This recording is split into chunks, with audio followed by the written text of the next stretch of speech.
MP সাদা পতাকা নিয়ে যাচ্ছে আর তার পিছনে দুজন লেফটেন্যান্ট কর্নেল, তারা সবাই কিন্তু সেনাপ্রধান একজন হয়েছে, একজন লেফটেন্যান্ট জেনারেল হয়েছে পরে। এই জেনারেল আজিজ এবং জেনারেল সরওয়ার্দী, এরা দুইজন কিন্তু ওই মহিলার পিছে পিছে সাদা পতাকা নিয়ে এই 12টার দিকে ঢুকছে, 25 তারিখে 12টায় ঢুকছে হত্যাকাণ্ড। এবং এর জন্য সমস্যাটা অন্য জায়গায়, পরিকল্পনা অন্য জায়গায় হয়েছে। এখন কিভাবে এটা হিন্দি কথা বলে, এই কথাটা বলে ভাবি একদম ওনার সব রকম সুযোগ সুবিধা বঞ্চিত এবং সামাজিকভাবে বা সবসময় হয়তো মেরেই ফেলবে এরকমটা অবস্থা। ওনার ছেলে আইএসএসবিতে সিলেকশন পাইছে, তারা আর্মি অফিসার হতে দেয় নাই। ইন্ডিয়ান হিন্দু যারা আছে কলকাতার, তারাই আমাদের সাথে থাকতে চায় নাই। এবং তারা যখন ভাগ হবেই, যখন ওরা কিন্তু প্রথম দিনেই 47 সালে প্রথম দিনেই বলছে যে ভাগ হয়েছে টেম্পোরারিলি বা ফর দি টাইম বিং আমরা মেনে নিলাম, কিন্তু এটাকে আমরা ইন্ডিয়ার মধ্যে ইন্ডিয়াভুক্ত করব। এবং তারপর থেকেই শুরু হয়েছে কাজ। তদন্ত কমিটির সামনে মতবিনিময় সভা হয়েছিল, আমি কিন্তু বলছিলাম যে আপনারা কিছুই করতে পারবেন না। আসলে তদন্তের জন্য যেটা দরকার সেটা হচ্ছে সাক্ষ্য। তো সাক্ষ্য দেওয়ার জন্য যে সাক্ষ্য প্রমাণের ব্যাপার আছে, ওই দিনও ওই কমিটির মধ্যে 2-1 লোক ছিল যারা কিন্তু তদন্ত কমিটিতে আছে, আবার ওনার বিরুদ্ধে অভিযোগ ভেরি ভেরি স্ট্রং যে সে সাক্ষ্য প্রমাণ ধ্বংস করছে, এমন লোকও ছিল কমিটিতে। আমি এখন দেখছি না, কিন্তু আমি তখন দেখেছিলাম এবং আমি এগুলো দেখেই বলছিলাম যে আপনারা কিছুই করতে পারবেন না। কারণ যে কোনো একটা জিনিস প্রমাণ করতে হলে 15 বছর পরে আপনি তো আর ওই রকম একদম জেনুইন সাক্ষ্য পাওয়া কিন্তু ভেরি ডিফিকাল্ট। বাট বিষয়টা কিন্তু স্পষ্ট এখন, কারণ এখন অনেকেই অনেকের পয়েন্ট অফ ভিউ থেকে বা তার অভিজ্ঞতা থেকে অনেক কথাই আসতেছে। অনেক অফিসার দেশ ছেড়ে পালায় চলে গেছিল, তারাও ফেরত এসে তাদের অভিজ্ঞতা শেয়ার করতেছে। তো এরকম দেখে তো একদম স্পষ্ট বোঝা যাচ্ছে, এখন প্রমাণিত যে এই ঘটনাটা দীর্ঘ মেয়াদী একটা পরিকল্পনার মাধ্যমে ভারত করেছে।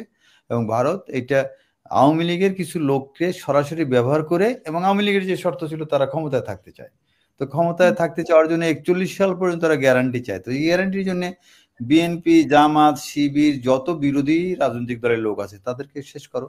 সেনাবাহিনীর মধ্যে যে সমস্ত অফিসারের মধ্যে একটু ন্যাশনালিস্টিক ফিলিং আছে তাদেরকে বিভিন্নভাবে মানে জঙ্গি ট্যাগ দিয়ে মেরে ফেলো প্রয়োজন হলে। তো এখন এবার কি হলো, এবার দেখেন মেজর, মোটামুটি মেজর অ্যান্ড বিলো অফিসারের মধ্যে মেজর, ক্যাপ্টেন, লেফটেন্যান্ট যারা তারা এবং সৈনিক, তারাই কিন্তু বলে বসলো যে আমরা গুলি করতে পারবো না। এবং এই যে একটা লেভেল আপনি দেখেন 71-এ যে মুক্তিযুদ্ধ হয়েছে, সেই মুক্তিযুদ্ধে কিন্তু মেজরের উপরে কেউই মুক্তিযুদ্ধে অংশগ্রহণ করে নাই। সে সময় বাংলাদেশ সেনাবাহিনীর বা পাকিস্তান আর্মির বেঙ্গল রেজিমেন্টের লেফটেন্যান্ট জেনারেল পর্যন্ত ছিল, আর ব্রিগেডিয়ার টিডিআর এগুলো তো অনেক ছিল। অনেক ব্যাটালিয়নের কমান্ডিং অফিসার লেফটেন্যান্ট কর্নেল ছিল বাঙালি, কিন্তু সে বিদ্রোহ করে নাই। এই ফার্স্ট বেঙ্গলের ছিল রেজাউল জলিল, তারপরে সেকেন্ড বেঙ্গলে ছিলেন উনিও যুদ্ধ করেন নাই, উনি পালায় চলে গেছেন এবং শফিউল্লাহ তখন টেক ওভার করছে। তো এরকম অনেক প্রমাণ আছে যে মেজরের উপরের লোকজনের মধ্যে এই রিস্ক নেওয়া বা দেশপ্রেম দেখানো এই টেন্ডেন্সিটা ভেরি ভেরি লেস। এবং এটা বলাই যায়, বলেও কথিতও আছে বিভিন্ন আর্মিতে, যে একজন সেনা অফিসার বা একজন সশস্ত্র বাহিনী অফিসার সে যদি সাহসী হয় তাহলে সে ব্রিগেডিয়ারে বেশি হতে পারবে না ম্যাক্সিমাম। আর সাধারণত বলা হয় যে অফিসাররা সাধারণত দেশপ্রেম এবং অন্যান্য ব্যাপারে যা জীবনের ঝুঁকি যারা নেয় তারা সবসময় মেজর অ্যান্ড বিলো। তো এইটা কিন্তু এবার ঘটলো।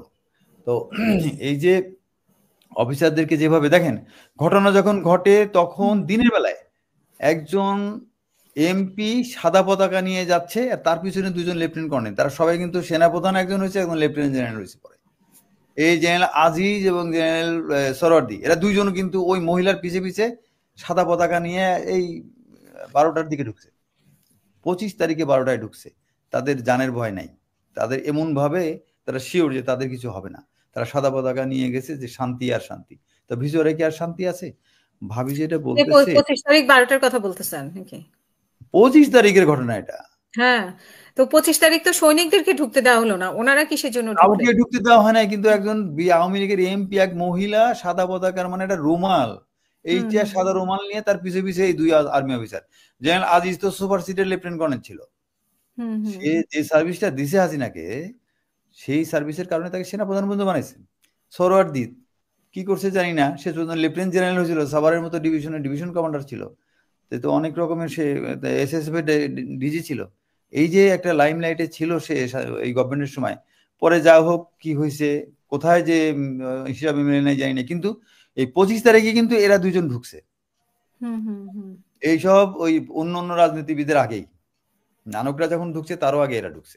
তো এই যে ভাবিজিরা বলছেন যে হিন্দি কথা, শোনেন, এখানে যে ভারতীয় কিলাররা আসছিল তাদেরকে বিভিন্ন গ্রুপে আনা হয়েছিল এবং তারা এসে ভিতরে অনেক ঘোরাঘুরি করছে, রেকি করছে, চিনছে, পার্সোনালিটির সাথে পরিচয় হয়েছে এবং এই সমস্ত লোক ভিতরে যে কি কি করবে তারা একদম ওয়েল প্ল্যান। তো সেই লোকগুলো তো ভিতরে ছিল, আমরা প্রমাণ পাচ্ছি, তখনও পেয়েছিলাম, এখন তো বলতে পারতেছি। তো এটা তো ভুতুরে কোনো কথা না যে ভাবি হিন্দি কথা শুনছে, আর হিন্দি লোক তো ছিল ভিতরে, তারাই তো অফিসারদের চাপা করলো প্রথমে। অনেকের কথাই উঠে এসেছে, তাহলে কি সবাই পাগল কিনা? না, এই কথা এখন ভাবির কি দোষ হলো যে উনি হিন্দি কথা বলছে? কারণ হিন্দি বললে যে ওই যে ভাসুরের নাম চলে আসে, হাসিনা এবং তার যারা এলাইস তারা তো জানে যে ভাসুরের নাম তো চলে আসবে এখন, যে ভারত জড়িত। ভারত জড়িত এটার মধ্যে তো সামান্যতম সন্দেহ নাই। এই আওয়ামী লীগের মতন একটা লোক কেবল ক্ষমতায় আসে, তাদের পক্ষে এত বড় একটা ঘটনা ঘটানো সম্ভব? শোনেন, এগুলো ঘটানোর জন্য দেখেন, যখন ঘটনা ঘটে তখন ওই যে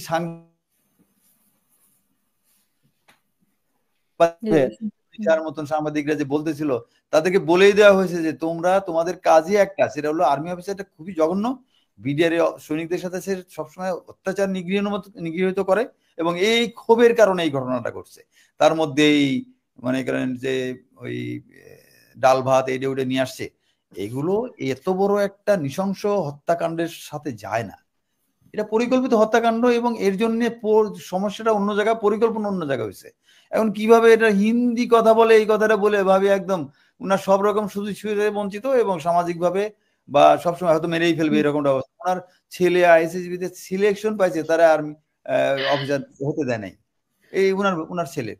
না মানে যারা সত্য কথা, হ্যাঁ যারা সত্য কথা বলছে তারাই মানে একমাত্র ভাবির মতো তারাই অবহেলা। আজকে না, যখন শাপলা চত্বরের ঘটনা ঘটে তখন পল্টন পর্যন্ত যত কোরআন শরীফ পড়ানো হয়েছে, বই পুরানো হয়েছে, তাদের এই ভিডিও পর্যন্ত আছে, তারা বলতেছে আগ লাগা দো, আগ লাগা দো। বুঝতে পারছেন? এই শাপলা চত্বরের ঘটনাও কিন্তু ঘটাইছে ইন্ডিয়ানরা, ওখানে ছিল। এটাও আমি প্রমাণ করতে পারবো।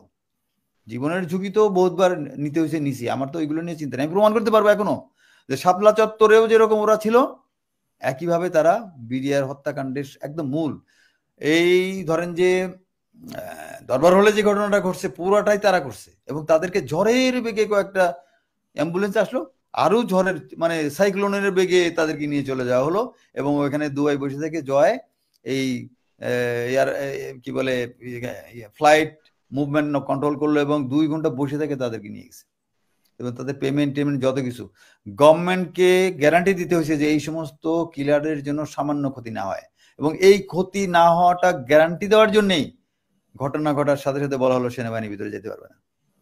সেনাবাহিনীকে ভিতরে যেতে বাধা দিল, র্যাবকে বাধা দেওয়া হলো এবং যাতে কারা নির্বিঘ্নে এই কাজটা করে চলে যেতে পারে এবং তাই হলো। পরবর্তীতে যাওয়ার পরে তারপরে ঢুকতে দেওয়া হয়েছে সেনাবাহিনী। হ্যাঁ, তারপরে তাও তো ওই দিন না, আপনি ঢুকতে পারা কি আপনার যে ঘরে বসবাস করেন সেই ছাদটা কি আপনার হাইটের সমান? আপনার হাইটের ডবল, যাতে আপনি লাভ দিয়েও আপনার মাথা না লাগে। এই যে অ্যালাউন্সটা রাখার জন্যই দেখেন ওই লোকরা কখন ঢুকছে কখন বাইরে হচ্ছে, তারপরেও কিন্তু একদিন কাউকে ঢুকতে দেওয়া নেই, যদি ভুল করে কেউ থেকে যায়। আর তারপরে তো যা হত্যাকাণ্ড, সে তো নানক, আজম, এরা ছাত্রলীগ, ছাত্র যুবলীগ এদেরকে নিয়ে করছে, তারা তো ভিতরে ঢুকছে। আর্মি অফিসাররা নিজেদের চোখের সামনে দেখতেছে যে নানক ভিতরে, র্যাবের অফিসাররা সামনাসামনি দেখা হয়েছে যে তারা ভিতরে। তো এই যে এই লোকগুলো ভিতরে থেকে কি করলো, যাওয়া আসা করেছে। আমি যখন আমার বিডিআর পোস্টিং হয় তখন মাস 3 আমি তো বিডিআর হেডকোয়ার্টারে ছিলাম, তখন অনেক অফিসারের সাথে পরিচয় হয়েছে যারা বেঁচে গেছে। কেমনে বাঁচছে? তাদের তো মেরে ফেলার কথা। কারণটা হলো যখন নির্বিচারে মারামারি চলতেছিল, এগুলো বেশিরভাগই করছে হচ্ছে এই আওয়ামী লীগের লোক। জানার বিডিআর এর সৈনিক যারা করছে সেগুলো কিন্তু প্রমাণ করা যাবে এখন, কারণ বিডিআর সৈনিকরা ওদের পরিচিত লোকজনের সামনেই করছে।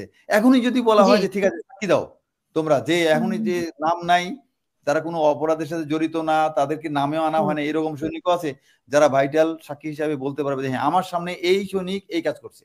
সবচেয়ে বড় কথা হলো যে যখন ঘটনা ঘটা শুরু হলো তখন কিন্তু সবার হাতেই অলমোস্ট অস্ত্র ছিল। যারা এগুলোর মধ্যে ঝামেলার মধ্যে নেই তারা কিন্তু পালাই গেছে, বহুত বিডিআর সৈনিক পালাই গেছে, যাদেরকে আবার পরে ফাঁসি পর্যন্ত হয়েছে। সে কিন্তু কিছুই জানে না, যেহেতু সে সাক্ষী দেবে না সেজন্য তারা ফাঁসাই দিয়ে। এই যে ঘটনাগুলো ঘটলো এই ঘটনা ঘটলো কেন? আপনাকে আমি যে প্রথমেই বলতেছিলাম যে আসলে একটা ট্রেন যাবে হচ্ছে চিটাগং, তাকে মুভ করে দেওয়া হলো খুলনা। তো তদন্ত তো ওরকম হয়েছে, তদন্ত প্রথমেই চলছে উল্টা দিকে। তো এই উল্টা দিকের তদন্তের ফলে যে বিচার হয়েছে এটা তো সঠিক হয় নাই। যদিও একটা প্রোডাক্ট তারা কিন্তু রিসার্চ করে বের করছে কি কি করতে হবে।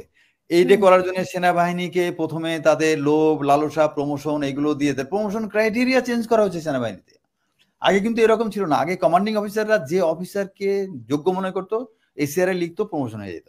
এখন প্রমোশন নিতে হলে যে সমস্ত ক্রাইটেরিয়া এবং যেভাবে সেট করা হয়েছে, অফিসাররা এখন তো আর অন গ্রাউন্ডে কাজ করা দরকার নাই, সৈনিকের সাথে কোনো সম্পর্ক রাখা দরকার নাই। আমি আমার এই জায়গায় যদি আমি পয়েন্ট ভালো পাই, ভালো কোর্স করতে পারি, তাহলে আমি প্রমোশন পেয়ে যাবো। এবং প্রমোশন পাই লেফটেন্যান্ট কর্নেল হওয়ার পরে তাকে কিন্তু পিক আপ করবে এই যে তুমি আমাদের সাথে কাজ করো। আমার কোর্সমের হাসিন তো অনেক সবাই তাকে চেনে। হাসিনকে তো সরাসরি প্রস্তাব দিছে, কর্নেল গুলজারকে প্রস্তাব দিছে। কে প্রস্তাব দিছে, কবে দিছে, কি চাইছে? হাসিনকে বলছে তোমাকে লেফটেন্যান্ট জেনারেল বানানো হবে, তুমি শুধু যা বলবো সেটা করবা। হাসিনকে রাজি করাতে পারেনি। তো এই যে মানে ভারতীয় গোয়েন্দা সংস্থা যেভাবে আমাদের অফিসারদেরকে বিভিন্ন রকম সুযোগ সুবিধা দিয়ে তারপরে হানি ট্রাপে ফেলে, আমার কোর্সমেট বলতেছে যে আমার কোনো কাজ নাই, আমার বললো কি তুমি ইন্ডিয়ায় যা একটা বক্তৃতা দিবা। তো আমাদের দেশের একজন অফিসার ওদের বড় বড় সেমিনারে যা বক্তৃতা দিবে, ওদের কি লাভ? আমরা কি এমন হয়ে গেছি যে আমাদের বক্তৃতা শুনে ইন্ডিয়ান আর্মি আমেরিকার আর্মির মতো হয়ে যাবে? ও বললো যে আমাকে নিয়ে গেছে, ওইখানে যা দেখলাম যে আমার কন্ডাক্টিং একজন দেওয়া হয়েছে, ভেরি বিউটিফুল একটা ইয়াং লেডি, তার সাথে যা হওয়ার সব আমাকে বললো, বলে হচ্ছে এইগুলো সব রেকর্ড করছে। বলে আমি তো বুঝি নাই প্রথমে, আমি ভাবছি কি আছে একটা একটা ফাঁকা রুম, এরকম একটা মেয়ে, এই সমস্যা কি, মেয়েটাও খুব রাজি, যা করার করছে। এরকম তো একজন দুইজন না, এটা আমাদের যে বুড়া প্রেসিডেন্ট ছিল না আব্দুল হামিদ, তার সাথে এটা করছে। মানে কোন লোক মুখ খুলতে পারবে না, মুখ খুললে ওটা প্রকাশ করে দিবে, অডিও ভিডিও সব। এই যেগুলো করছে, এগুলো করে আমাদের দেশের মোটামুটি দেখা যাচ্ছে যে যারা কথা বলবে তাদের মেরে ফেলো, আর যারা পজিশনে আছে তাদের পজিশনে নিয়ে আসো, এবং এইগুলো করে রাখো রেকর্ড করে, যাতে কিনা তারা আমাদের পক্ষে থাকে সবসময়। তো এইভাবে তো দেশটাকে এমন অবস্থা করেছে, কারণ ওরা তো আসলে চায় নাই যে এই ইন্ডিয়া যখন ভাগাভাগি হয় 47 সালে, ওরা তো চায় নাই যে এই ইস্ট পাকিস্তান হোক। কিন্তু ইস্ট পাকিস্তান হয়েছে শেষ পর্যন্ত ওদের কারণে, কারণ ওরা চাইছে যে হ্যাঁ আমরা অবিভক্ত যদি থাকে ইন্ডিয়া, সেখানেও বেঙ্গলকে ভাগ করতে হবে, পাঞ্জাবকে ভাগ করতে হবে। এবং সেই সমস্ত কারণে মোহাম্মদ আলী জিন্নাহ কিন্তু আমাদের সব পুরা বেঙ্গল মিলিয়ে, গ্রেটার বেঙ্গল মিলে একটা দেশ হওয়ার ব্যাপারে উনি মত দিয়েছিল। হ্যাঁ ঠিক আছে, ওনারা যদি এক দেশ হতে চায় আমার আপত্তি নেই। কিন্তু পরে দেখা গেল যে না, এই ইন্ডিয়ান হিন্দু যারা আছে কলকাতার, তারাই আমাদের সাথে থাকতে চায় নাই। এবং তারা যখন ভাগ হবেই, যখন ওরা কিন্তু প্রথম দিনই 47 সালে প্রথম দিনেই বলছে যে ভাগ হয়েছে টেম্পোরারিলি বা ফর দি টাইমিং আমরা মেনে নিলাম, কিন্তু এটাকে আমরা ইন্ডিয়ার মধ্যে ইন্ডিয়াভুক্ত করব। এবং তারপর থেকেই শুরু হয়েছে কাজ। এবং এই কাজের কিন্তু প্রথম তারা এক্সারসাইজ করছে হলো সিকিমে কিন্তু এই যে আমাদের আজকে যে পরিস্থিতির মধ্যে আমরা যাচ্ছি, সেম থিং হ্যাপেন্স। এবং এটা করে সিকিমকে তারা তাদের দলভুক্ত করছে। এবং এইটা করতে নিয়ে পার্লামেন্টের নির্বাচন হয়েছে, নির্বাচনের এমপিরা ভোট দিয়ে বলছে যে আমরা ইন্ডিয়াভুক্ত হতে চাই। বাংলাদেশে তো সেটা করার বেশি দূরে ছিল না, কারণ এমপিরা তো সবাই জানে যে আমি এমপি হইনি, আমাকে বানানো হয়েছে। তারপরে বলবে যে তোমাকে এমপি বানাইলাম, তোমাকে দেখো কত তারপর 2 বা 3 বারই তো তাদের প্রেসক্রিপশনে ইয়ে হয়েছে। তো ওই পর্যায়ে চলে আসছিল যে এখন তোমাদেরকে তো আমরা হানি ট্র্যাপ করা আছে, সবার তো রেকর্ড করাই আছে। হ্যাঁ, শুধু বলবে যে তোমরা পার্লামেন্টে একটা প্রস্তাব নিয়ে আসবা, যে প্রস্তাবে সবাই বলবা যে হ্যাঁ আমরা ইন্ডিয়ার ভুক্ত হতে চাই। তো ইন্ডিয়া ভুক্ত হয়ে যেত দেশ, আমরা ঠেকাতে পারতেন না। তো এই যে এই পরিকল্পনা বাস্তবায়নের জন্য একটা শক্ত সেনাবাহিনী থাকলে পারবে না।